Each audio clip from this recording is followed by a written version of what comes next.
चालाक बिल्ली और छोटा बंदर। एक बार की बात है, एक जंगल में एक चालाक बिल्ली रहती थी। उसका नाम था चंपा।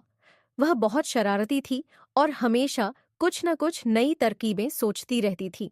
उसी जंगल में एक छोटा और प्यारा बंदर भी रहता था, जिसका नाम था मुन्ना। मुन्ना को केले खाना बहुत पसंद था। वह हर दिन एक बड़े पेड़ पर जाकर केले तोड़ता और मजे से खाता। एक दिन चंपा ने सोचा, मुन्ना के केले कितने स्वादिष्ट लगते हैं। अगर मैं उसके साथ थोड़ी चालाकी करूं तो मुझे भी केले खाने को मिल सकते हैं। चंपा ने मुन्ना से कहा, अरे मुन्ना, क्या तुम्हें पता है कि तुम्हारे केले जादुई हैं? मुन्ना ने हैरानी से पूछा, जादुई? ये कैसे हो सकता है?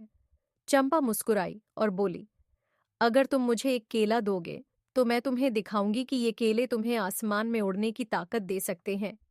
मुन्ना खुश हो गया। उसने फौरन एक बड़ा केला चंपा को दे दिया। चंपा केले को चट कर गई और बोली, अब देखो, मैं तुम्हें कैसे उड़ने का तरीका सिखाती हूँ। पहले अपनी आंखें बंद करो और जोर से बोलो, मैं उड़ सकता हूँ।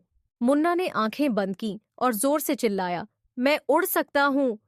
लेकिन मुन्ना की आंखें खोलने पर उसने देखा कि चंपा गायब हो चुकी थी। चंपा तो केले खाकर पेड़ के पीछे छिप गई थी। मुन्ना समझ गया कि चंपा ने उसे बेवकूफ बनाया। उसने सोचा, अब मैं भी इसे सबक सिखाऊंगा। अगले दिन मुन्ना ने केले पर मिर्ची का पाउडर लगा दिया। जब चंपा आई और फिर से केले मांगने लगी, तो मुन्ना ने खुश होकर उसे मिर्ची वाला केला दे दिया। चंपा ने जैसे ही केला खाया, उसकी मुंह से आग आग निकलने लगी। वह पानी की तलाश में इधर उधर भागने लगी। मुन्ना हंसते हंसते लौटपोट हो गया। उसने चंपा से कहा, अब समझी? इसके बाद दोनों अच्छे दोस्त बन गए और मिलजुल कर केले खाते और खेलते रहे। सीख: झूठ और चालाकी से किसी का फायदा उठाना बुरी बात है। ईमानदारी से दोस्ती करना सबसे अच्छा होता है। चालाकी करना कितना बुरा होता है।